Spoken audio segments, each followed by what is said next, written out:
Beautiful. Beautiful. I dig that.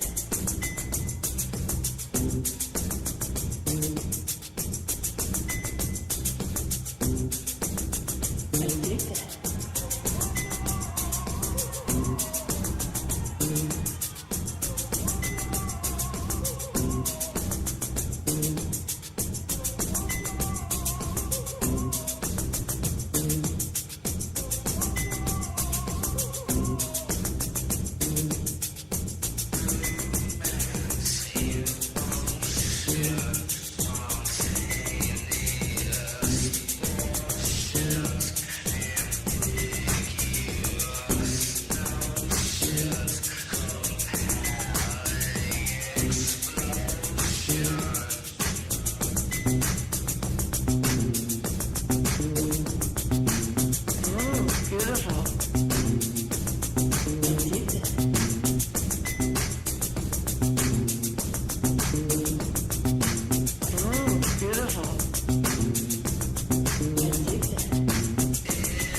that.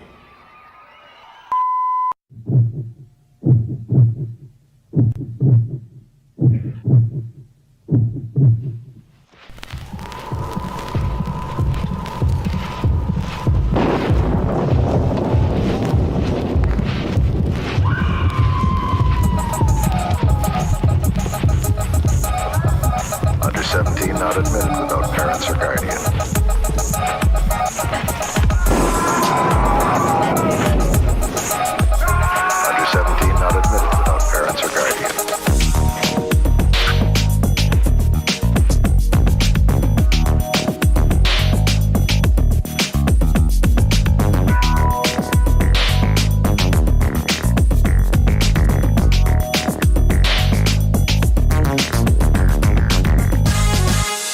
Under 17 not admitted without parents or guardians.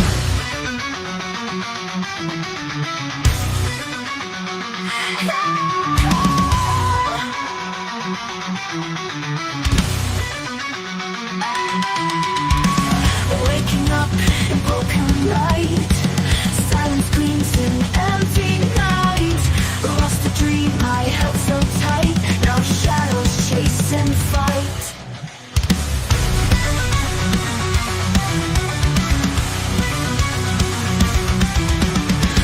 Mirrors crack with every tear, whispers close that spark my fear. Rituals and chants I hear, they hunt me down like deer. Don't take calling them for you, they're coming to get you. Don't take calling them for you, they already live this moment.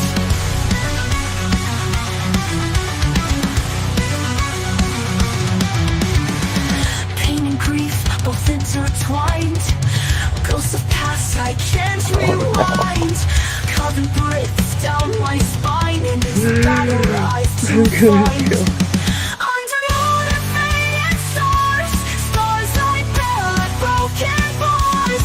Through this storm and near and far, I will shine like guiding star. Tutti i colori del buio, they're coming to get you. Tutti i colori del buio, I already lived this moment. I'm afraid I don't know who I am anymore. When you know everything before it happens, when life is just a dream, is anything real?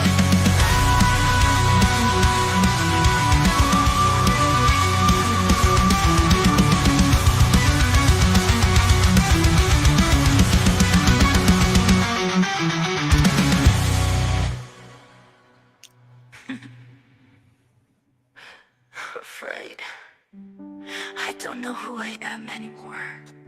When you know everything before it happens, when life is just a dream, is anything real?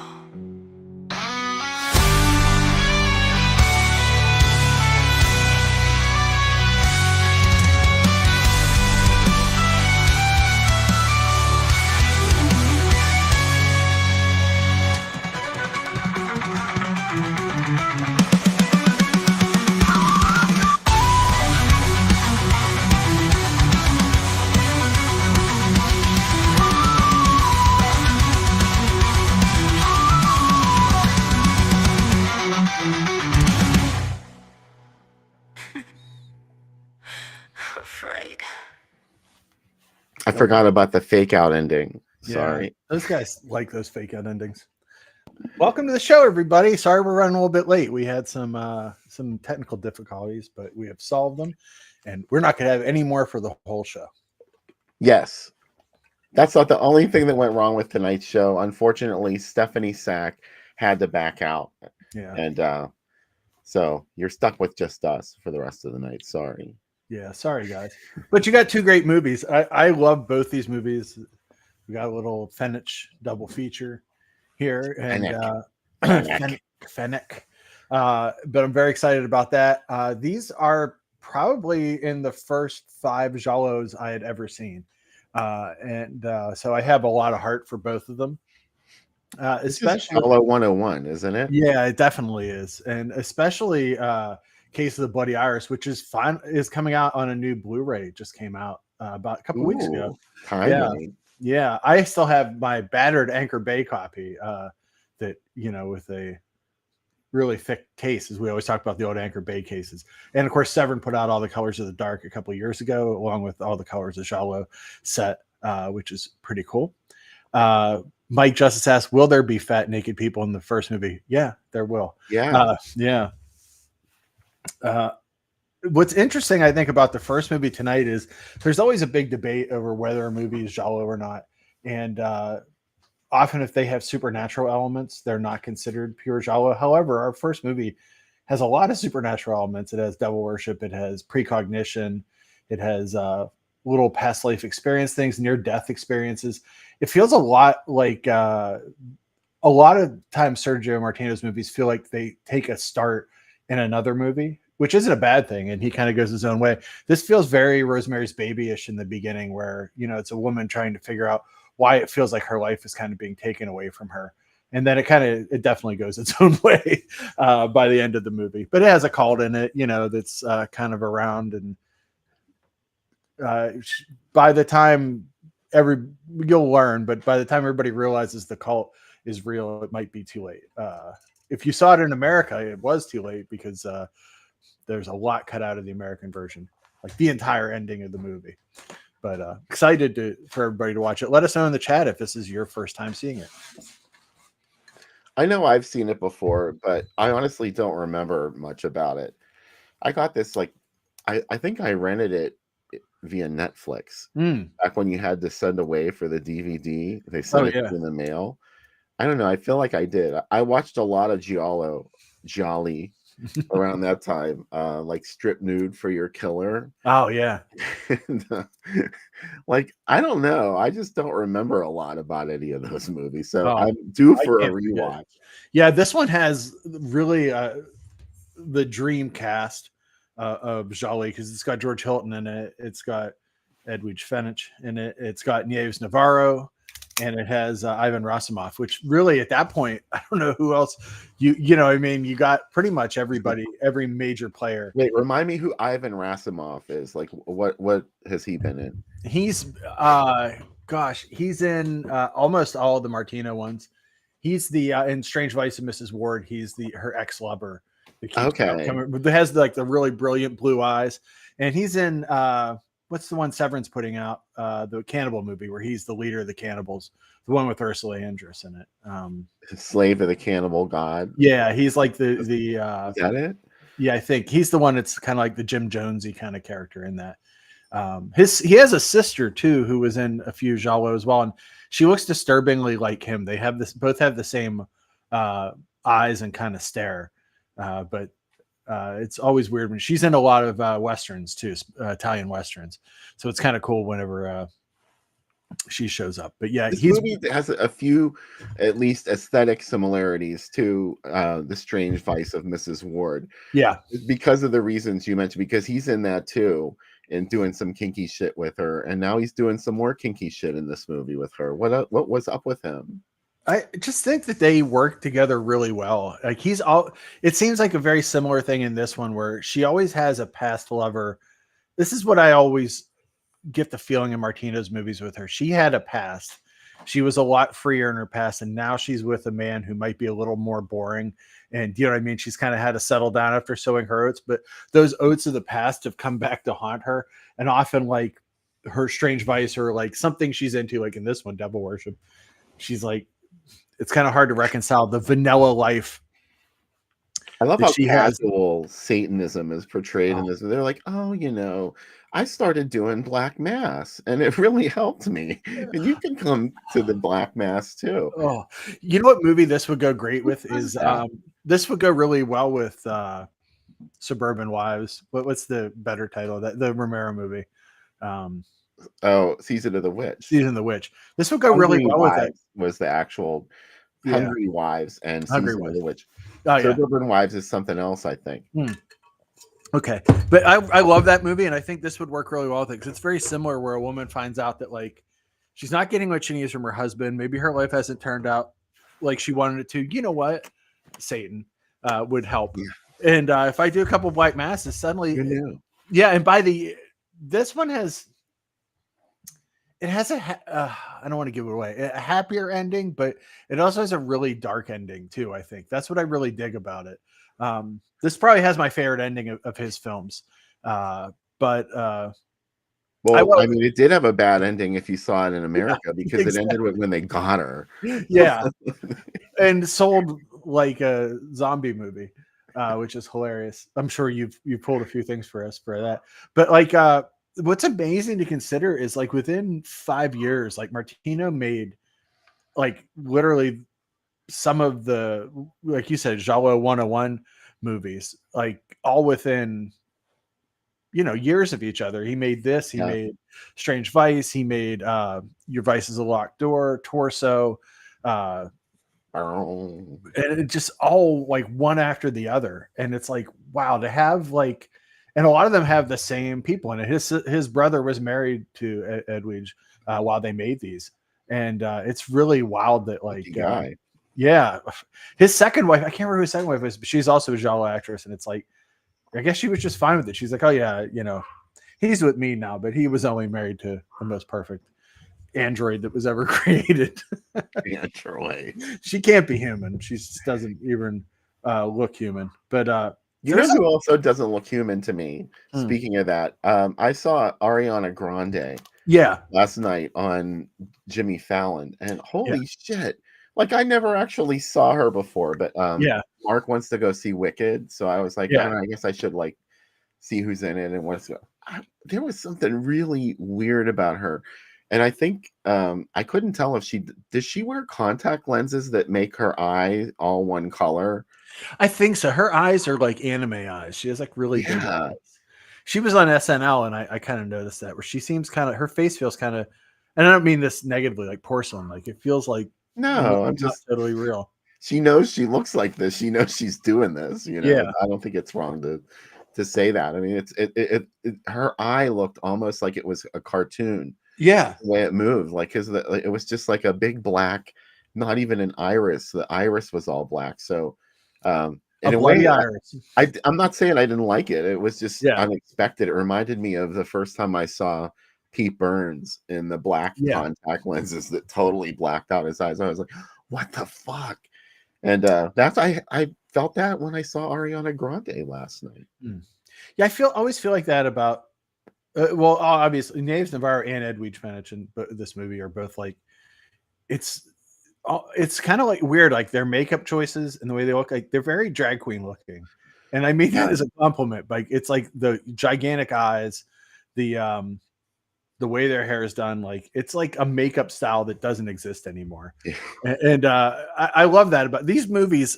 We've said it a million times, but I love the setting for giallo, and I would want to live in these worlds, but you would not survive.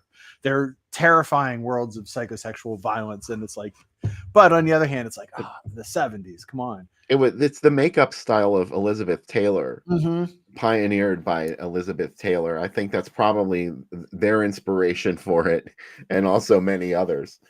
Argento talks about it in his book Fear, that his mother shot portraits of a lot of the famous actresses like Sophia Loren, when he was a child, and he said that seeing how their eyes were made up, he always tried to do that in his movies. He tried to add the darkness to their eyes. So I'm sure everybody at this point, everybody was kind of following Argento. I will say though, even though, this is like the 2 or 3 year rush of giallo getting made nonstop in Italy, Martino's movies, I don't ever feel that they're indebted to Argento, whereas other directors, you can tell like they have animal titles and they try to follow what Argento does and try to have some of his shots. I always feel like that Martino's kind of doing his own thing, even if he is like very influenced by, what do you call it?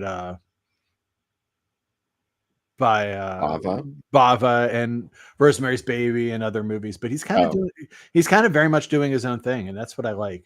I feel the same way about Fulci's 2 or 3 giallo, that he's very much doing his own thing too, and he's just making movies that that's the trend, but he's still doing his own thing, and that's what I really love about that zoom he uses in Torso across the swamp when you see the killer standing over there. That's very Bava.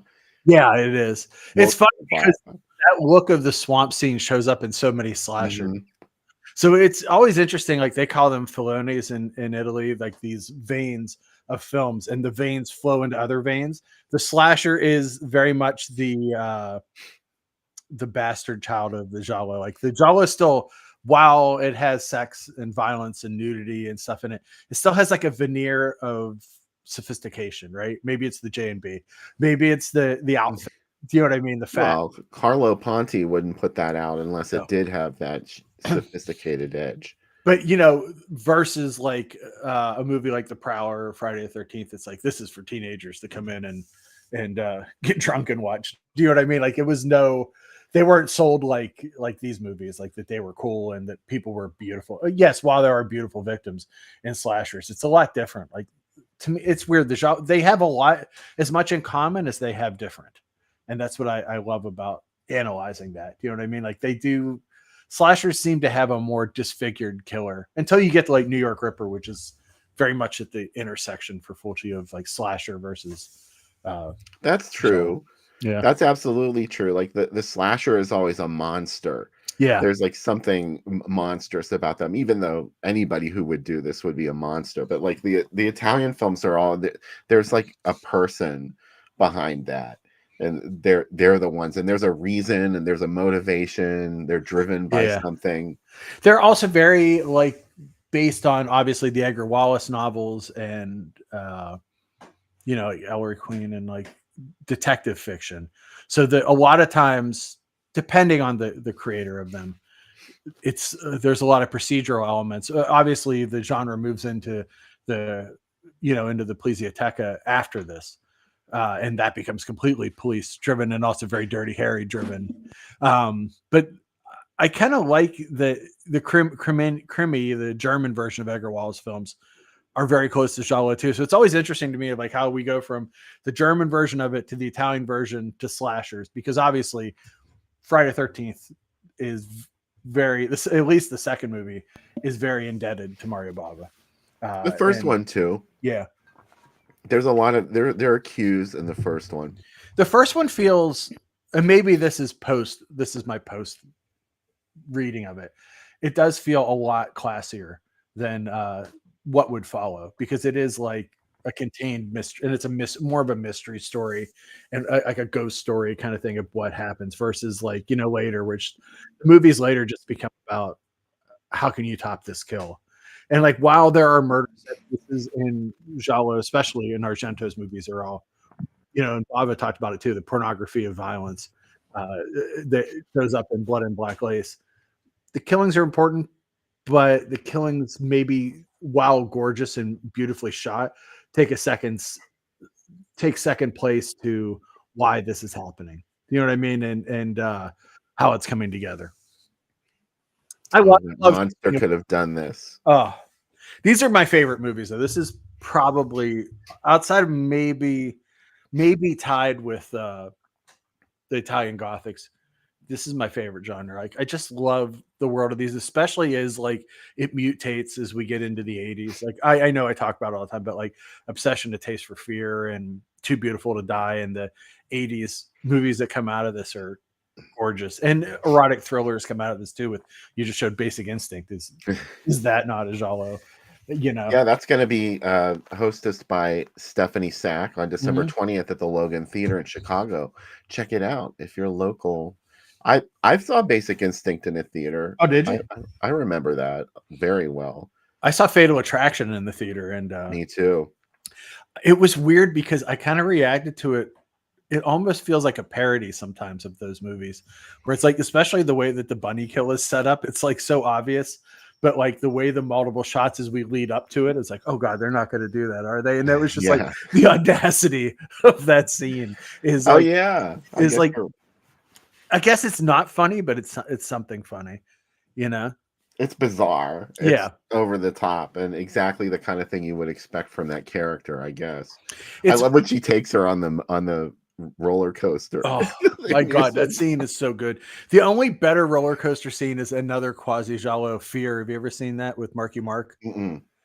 He is. You've long been singing the praises of Fear. It's way better than it should be. It's like he's great in that movie because I think it's the first. He was only known as an underwear model in that movie, and like in that, like he goes from. It's the reverse of Fatal Attraction, where here's the thing. One, you never think that she's the perfect person, right? Like, from the beginning that she's nuts. They kind of tell her, especially that scene where she drinks out of the sink. I've talked about it before. Like no rational person starts drinking out of the sink like this. But well, you're talking about when they're having sex in the sink, right? Yeah, exactly. Pulls it out and she's like putting it between them. Yeah. I guess he liked that kind of shit, Yeah. Though I also think the Fatal Attraction is a genre in and out of itself. The Michael Douglas is an asshole genre and must battle what woman can stand up to him. There was like Disclosure. There's several movies that fit into that genre. Mike Justice and I have talked about it several times.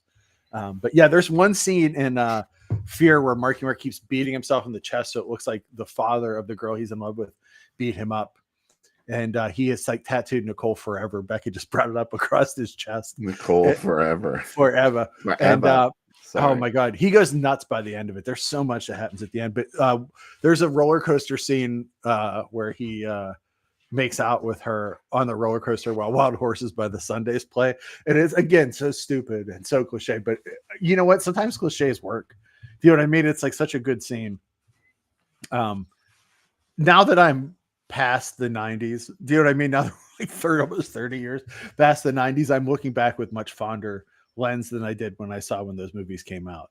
Because when they came out, I was like, nothing. I know what you mean. Nothing will beat the 80s, and I'm still like very, I mean, how could they be better than any of the other movies that we mentioned? But maybe it is after something has to be old before I'll start to appreciate it, before I'm into it. Yeah. I'm never there in the moment. It's always looking back. Like Disclosure, I hated when it came out, and now going back and rewatching it, it's very funny, especially because the technology in it, at the time, the technology was of the future. You know what I mean? And now it's very much the technology of the past. No. And like everything's super That dated in it, but I love it for that. Like I love when movies are an imperfect future. I just watched a Japanese kaiju show today, Mirror Man, and it was set in the far future of 1985. And like the whole time they're like, oh, this is what 1985 will be. And I was like, oh, I wish 1985 had giant monsters coming to Earth to fight a mirror powered superhero, but maybe 1985 was all right. Sorry, I'm a little bit under the weather, so I have to keep muting the microphone while I cough on camera. Sorry. Yeah. Alien had that same problem with the technology. Yeah. Because in 1979, you could have looked at all that shit and thought, maybe. But now when you look at it, it looks like that entire spaceship is piloted by a Commodore 64. And he goes into the room with the mother in the chamber with all the blinking lights and everything. And like, first of all, what is all that shit? You don't need all those blinking lights in there. And, but he's on this thing, like it looks like a fucking dot matrix screen. And we've already gone so far beyond that technology, even though Alien is set in like 2165 or something. How wild is it though that there's certain movies that feel more futuristic, like Dial Code Santa Claus? Like whenever Santa Claus. Yeah, like the kid gets on that machine that lets people talk to each other. Like we don't have that. Like, well, that's more bullshit science. Like or Flies on Gray Velvet. That the last thing they saw was her swinging pendant. Yeah, I love though that like there's this whole like the 90s and 2000s had this whole.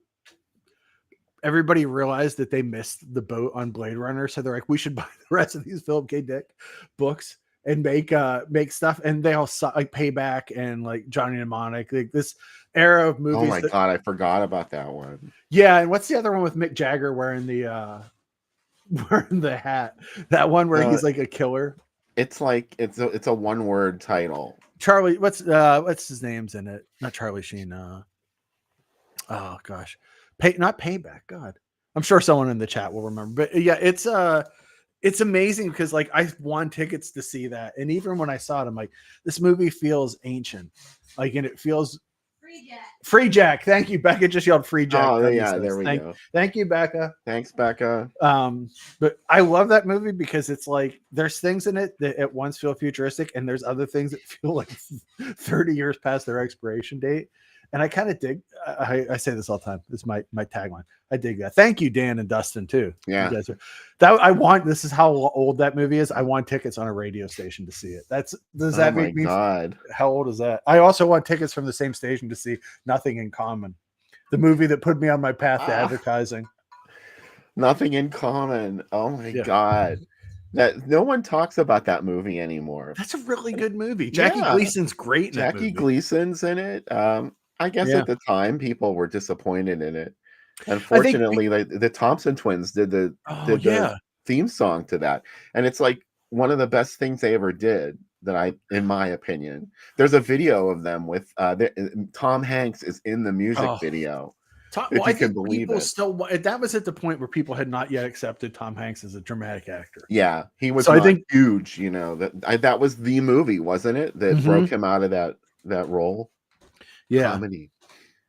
Yeah. So that is I think that's why I like that movie. And like I saw it and everybody had guitars in their office and markers, and it seemed like, wow, advertising is so fun. That movie lied to me so much. So I should hate it more than I do. But yeah. By the way, Bill, this week I'm very excited for New Year's because I found a new channel on YouTube that has 100 bands for each year from 1981 to 84 so far that you may not remember. And it's the kind of thing that you and I are going to be like, oh, yeah, we know all these bands. But We Are Detectives by Thompson Twins was one of the videos on it. And I instantly was like, well, Bill, like they're like, who would forget this? I would not forget this. I mean, come on.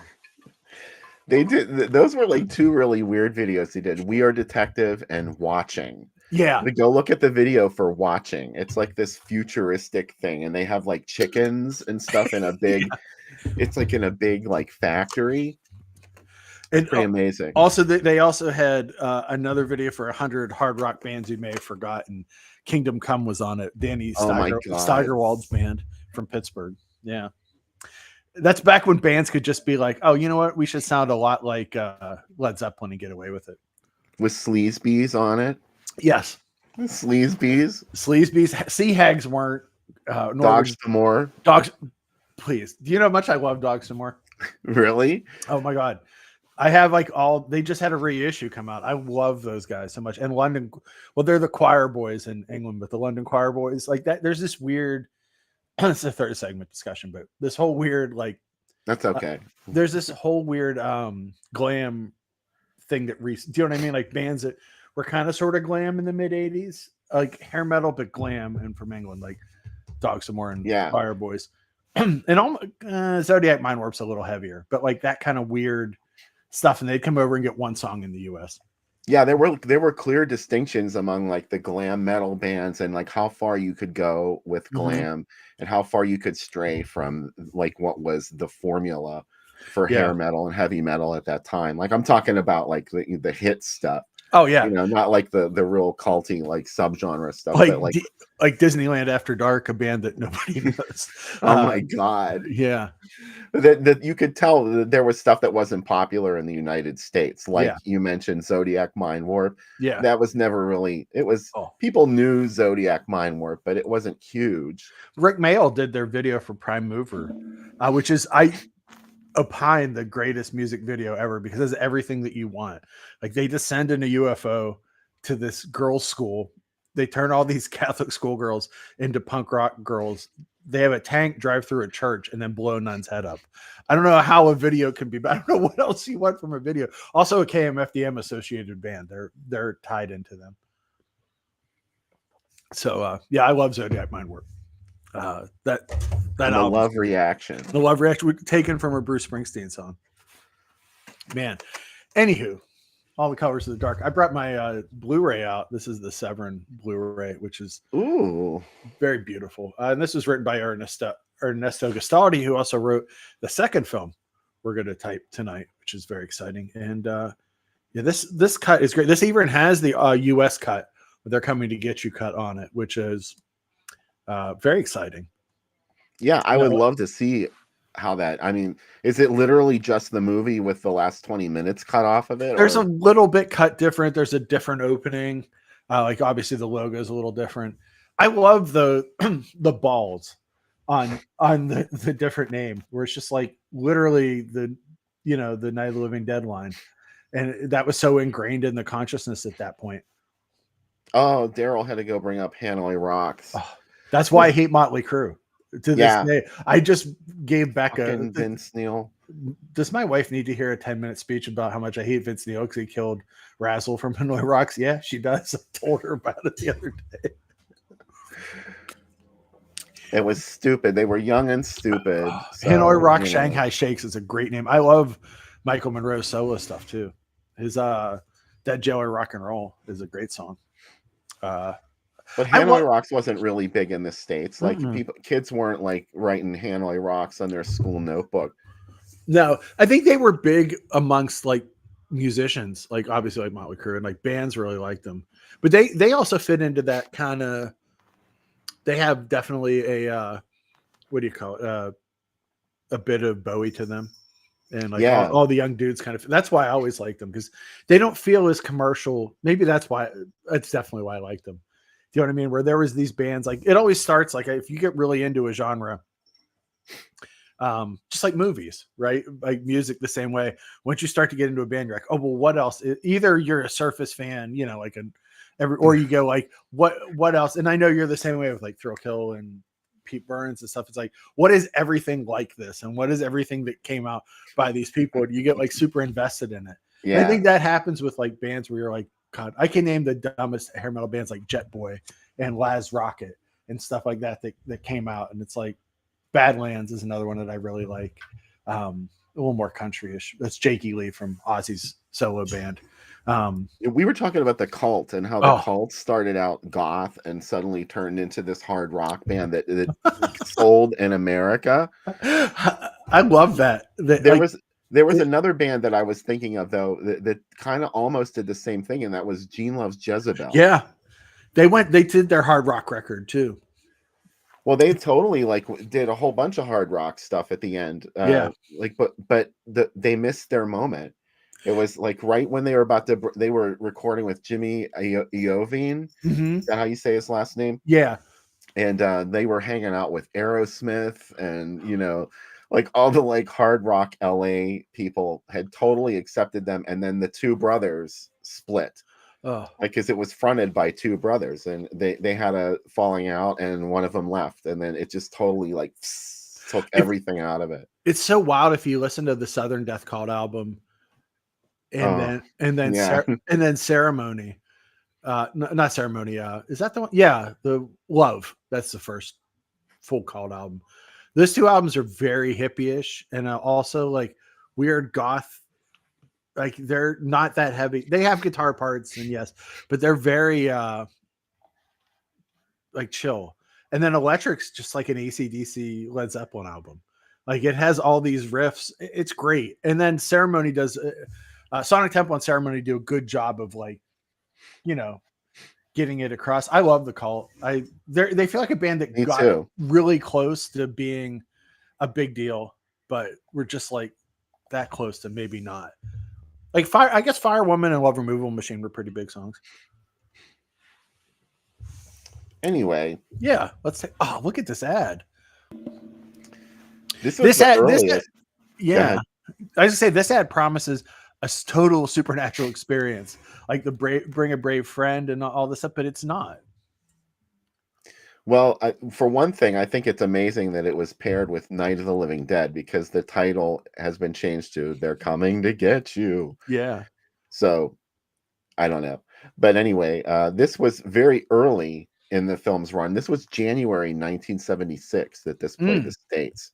I couldn't find any ads for it playing in England, even though I'm sure it might have played there. That's funny, though, because it came out in Italy in 72. So by this point, it was still like a 4-year-old movie. Yeah.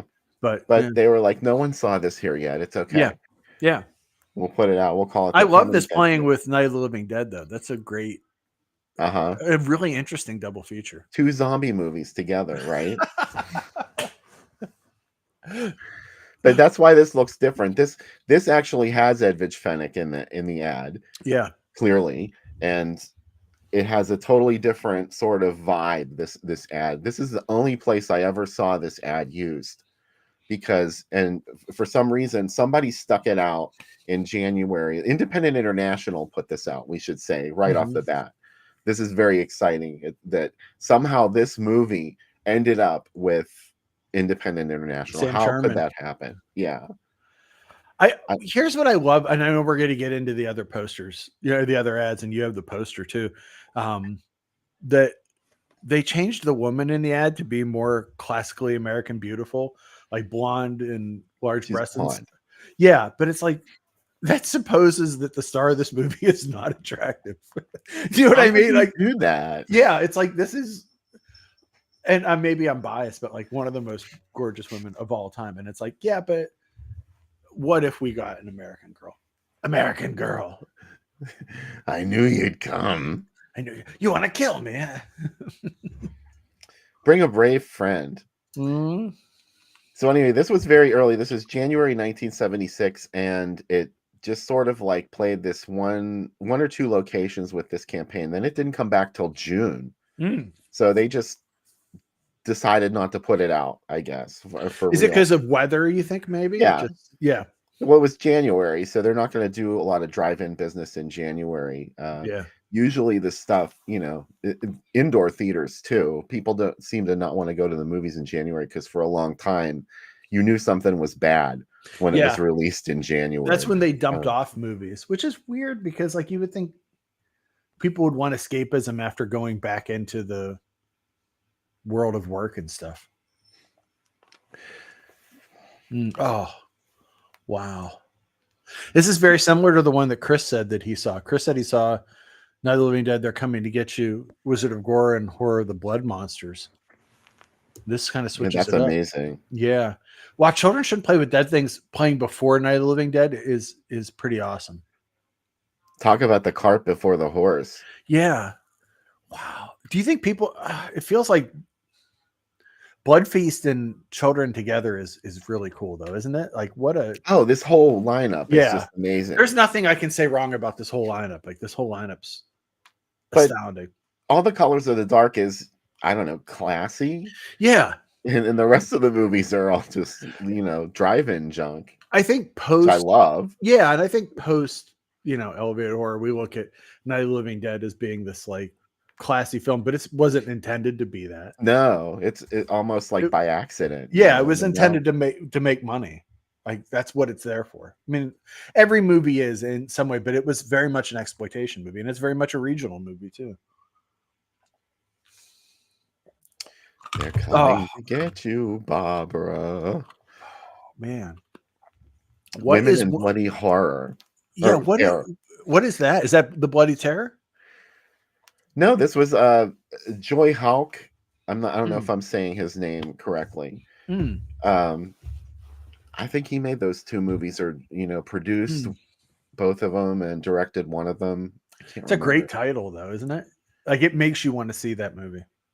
Yeah, and apparently it doesn't deliver on any of it. Sadly, I haven't seen it though, so I really don't know. Jeff just made me laugh. Oh, what do you? My Tupperware lady has the freshest ideas. Here's one that's exciting. Oh my god! Wow. They cannot be exorcised from the world. That's part of the early campaign because they didn't use that tagline later. I love the name of this drive-in. It suggests that a bunch of old people are very confused in the middle of the night. The Sundowner. Oh, they're sundowning again. Yeah. Better go to the drive-in. Al Adamson getting some action in the other feature with Nurses for Sale. Girls Hotel, I'm sure, was an Al Adamson thing too. Yeah. Oh. Man. I don't even know what that is. Look at that title. That's very suspicious. It is, and the type, just especially the way that it's laid out. It's like a typewriter. Yeah. Courier. A very courier. Yeah. I'm looking up what that is. Girls Hotel. Yeah. It feels like a Girls Hotel is not showing up on the Magic Box. Oh, no, that's a short. Huh. We went to see this great movie called Girls Hotel. It was you all imagine about like girls. Imagine like a date. You're like, hey, what if we go see Girls Hotel and Nurses for Sale? No, we're not going to go see that. How about House of Psychotic Women and They're Coming to Get You? All right. Nurses for Sale is a movie that Al Adamson like purchased, right? And he like added some footage and played around with. Yeah. I can't remember if it came out in its original form ever, and Al Adamson just bought it late for a reissue, or if he just was the one who totally re-edited it. I think that he totally re-edited it. I think there's some foreign footage in it too. I really do. I'm looking up now, seeing if I can find another Girls Hotel. Because now I'm going to be Girls Hotel. It's a short. Night of the Bloody House. I think they meant to say Night of Bloody Horror. Yeah, they totally did. I don't know. Girls Hotel is an alternate Al Adamson movie. It is because it's on the Severance set. Let me see where it is. Now I got to go through all these. My God. Do you know Horror of the Blood Monsters had an alternate title, Space Mission of the Lost Planet? I'm sure it had a million AKAs. Oh my God, that's amazing. Like, what a completely ridiculous alternate title. Like, Blazing Stewardess has The Great Truck Robbery. And then Girls for Rent has I Spit on Your Corpse. Oh, it's Black Heat is the movie that it is, because it was also Girls Hotel and The Murder Gang are the two alternate titles for that. The Murder Gang. Yeah. That sounds fun. Yeah, wow.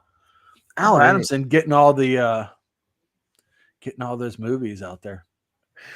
Chris said he fulfilled his nurse film fantasy by marrying a nurse. Oh man, he's living That's one way to do it. In his own Corman movie. Yeah. Is she the one that has social issues that she's dealing with? Do you know what I mean? Like, she's like, I got to fix this social injustice. There's always one. Is she a night call nurse? Night call nurses. Oh man. No Deposit, No Return. I remember when that came out. I'm 100% sure that I saw that Disney double feature at the Spotlight 88, because that's the kind of stuff my parents would take us to and then be like, yeah. And I remember my dad would just be like, this movie is so boring. Like, the Apple Dumpling Gang was not what he was hoping that his life would end up being, right? Anyhow, Night of the Bloody House. I love Night of the Bloody House. That's a great title. Let's only call it that. God, I love this ad. We've talked about it before. I want this movie. Whatever this movie is, I want to make this movie and see this movie. It's not what you're about to see tonight. Just a warning to you guys. And please call it They're Coming to Get You. Don't call it anything else. Please call All the Colors of the Dark, They're Coming to Get You. And also, please always call Deep Red the Axe Murders for the rest of your life. And call, what are some other ones? Starlight Swamp. Please call that movie Starlight Swamp. And then if someone makes this movie and doesn't call it They're Coming to Get You, it doesn't count. No. God, I love alternate titles. It's like, it's such a... Well, this is very crudely done, because look how they just sort of like, they didn't know what they were going to call it, apparently. My guess is because they had already put it out as They're Coming to Get You in January, so they may have been considering totally changing the title. So they left this blacked out area in the ad for them to write it. There's another alternate title. I don't know if you found any ads with it. I'll be patient if you did. No. What is it? It also played as, let me look it up in my review here. It also played as Day of the Maniac. Day of the Maniac. Yeah. I didn't know that. That feels like when it finally later played an independent international trick of like with 5 movies, it would be like the 4th of 5 movies as Day of the Maniac. Because that could be that's another one of those titles that could be anything, right? The really strange thing about this, considering that it's independent international, they use that title They're Coming to Get You for other stuff as well. That's what I mean. Like, it's like, that's a great title. Let's use it again for something else. It also, they put out this movie was Dracula versus Frankenstein. They're coming to get you. Oh, God. Yeah. I love independent international so much. Yeah, and I agree. David said, isn't Whipping the Body what? Yes. And what's next? There's another one that's next. Oh, that's not Strange Vice of Mrs. Ward. Is it? It might be Strange Vice of Mrs. Ward. Yeah. I love when it's just super basic titles like that. Next. It was also called The Next Victim. The Next Victim. And then they put it out just as Next in some markets. Next. like the MTV dating show Next, where you could just be on a date with someone and say next. All right, this victim's dead. Next.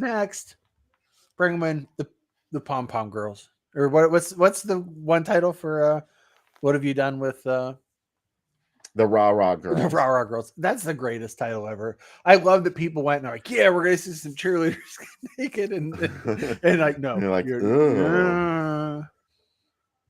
well, what did they think they were gonna get when they went to see it as Come Teach Me?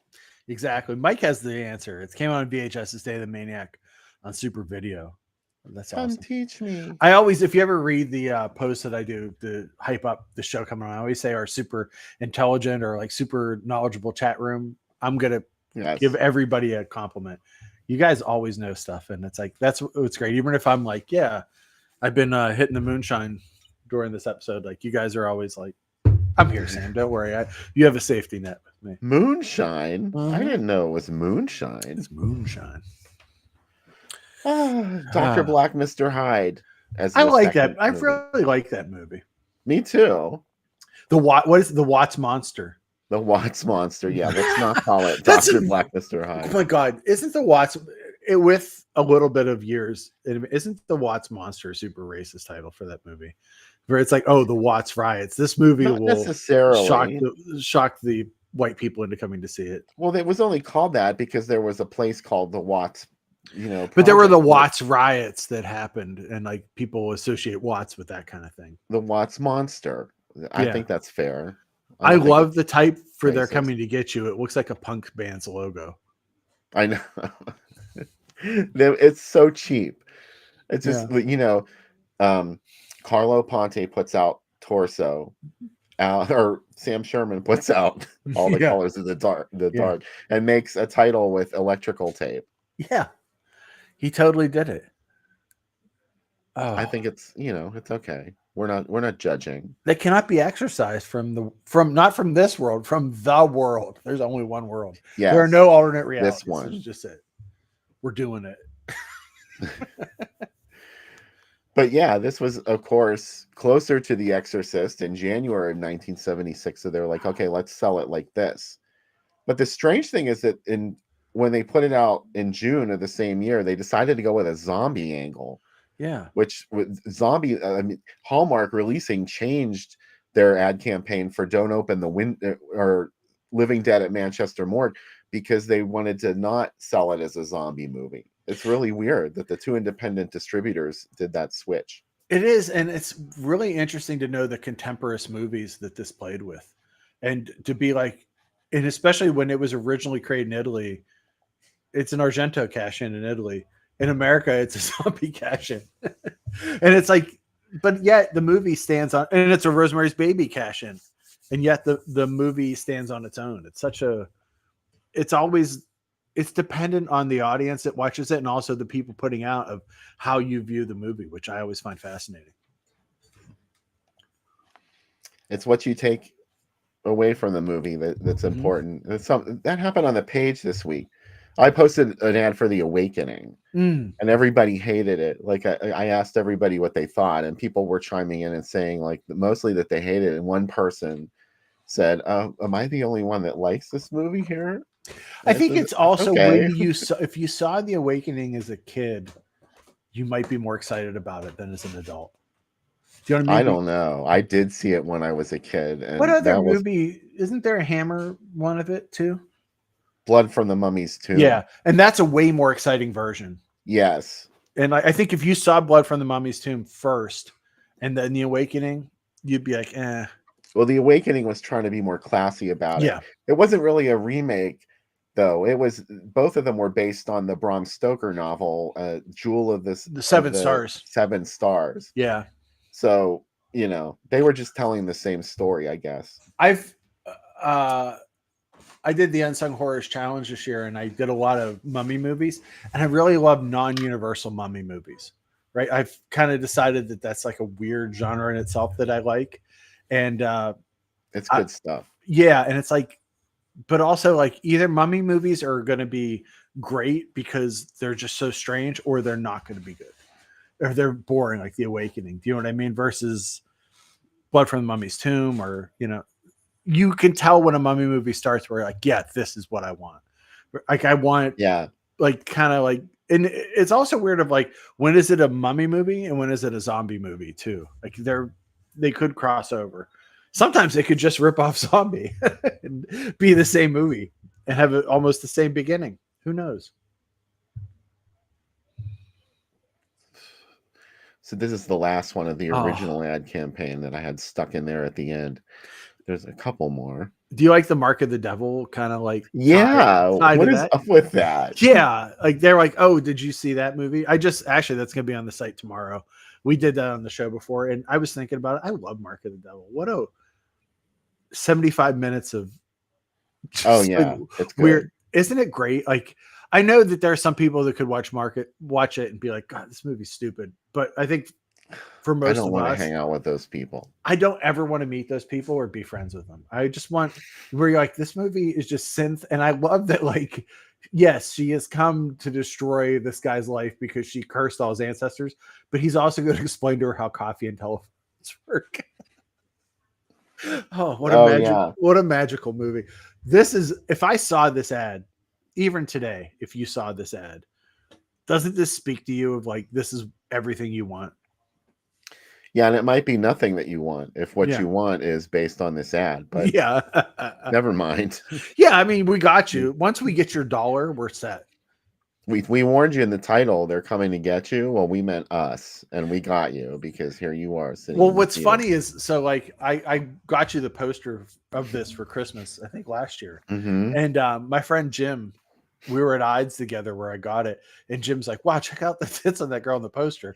And not even knowing anything about it, I'm like, oh my God, I can't believe they have this poster. And he's like, why is this poster important outside of breasts? And I was like, because this is, and I had to explain the whole story to him. And he's like, only you would care about that. I'm like, no, Bill cares about it too. As you're wearing your Return of the Living Dead shirt, which is a Messiah of Evil shirt. Yes. Yes. Anyway, one more ad. Oh. This is just sort of like fading away. Oh, yeah. Where are we? Something is out there coming closer. Yeah. Again, let us know if you haven't seen this before. I think what's cool about this one is it even, I guess it has some elements of giallo, but it really feels more, it feels more supernatural and just weird 70s occult than giallo to me. It's just I never comment on that because everybody, gets really upset if you say it's a giallo. I wouldn't call like Alien a giallo. But, Alien is a haunted house movie, though. Is it not? That's what they say. It's That's just a haunted house movie set in space. I love when people get all wrapped up in this, and it's just like, I thought that was a really interesting thing when I talked to Kayla Janice, where she was like, I was in the room where elevated horror got invented, and I never get upset about it because everybody yelled whenever the person first said it, I guess, at the Cannes Film Festival, and said, that's such a stupid thing. And she's like, and it just took off and people started using it. She goes, it doesn't mean anything. All of these titles that people say are just things that are categories that help people sell movies to you so that you watch them. They can be anything that you want them to be. And that feels freeing, where it's just like, I just like this movie. Do you know what I mean? And I think that's, well, that's the way our brains are wired as human beings. We categorize things to make life easier. So there's a lot that ties in. Work. Music and movies tie in the same way because like you have to describe a band as like what genre they fit in. Like, do you know what I mean? But yet like some bands are uncategorizable, and maybe this movie is too. Roger said this ad imagery and font reminds me of Let Sleeping Corpses Lie. That would be a really fun double feature to see these together. I think I talked about Psychomania being a perfect movie. I think Let Sleeping Corpses is a perfect movie too. It's so, I can't think of a single thing I dislike about it. Wow, this is awesome. A lot of first time viewers here. So that's really exciting. Yeah, that's the way we like it. Mm-hmm. So let's do the cocktail, shall we? Yep. Get yourself a cocktail. Let's do it. Welcome. This drink is for All Colors of the Dark, and it's called They're Coming to Get You, which, as you'll discover on the show, was the American title. It's a giallo. So what drink should go into it? Of course, J&B. If you've never had J&B before, get ready. You could also just go to the gas station and get some gasoline and drink it.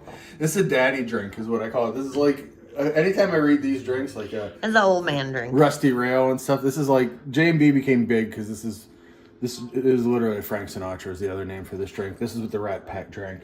The Rat Pack were all old guys. What's And- JB? and- Just Sterini and Brooks. Who are they? They're the guys that love Jalo because they're in every one of the movies. They're daddies. Ounce and a half of J&B, half an ounce of lemon juice, half an ounce of simple syrup already mixed in, 1 egg white. Now, J&B and egg white together is probably going to make you nauseated. I am an alcoholic. I can do it. And we're going to do 3 dashes Taking one for the team. of bitters.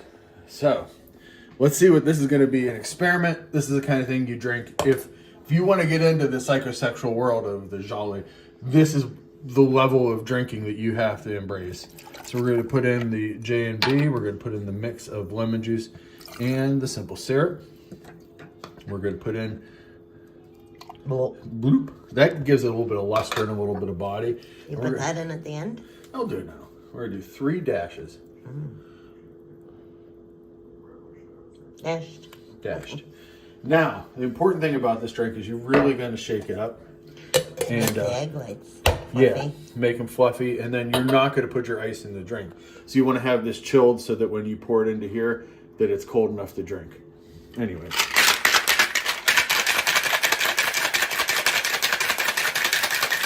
Concentration.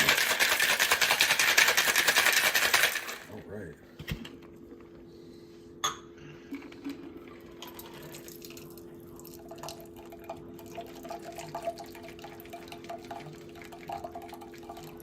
Full sip and drink. There you go. They're coming to get you. A fancy drink. You could drink this with Dean and Steve and Edie. Steve and Edie are the lower members of the Rat Pack. You could drink this with Dean. The higher members, Sammy, the Rat Pack.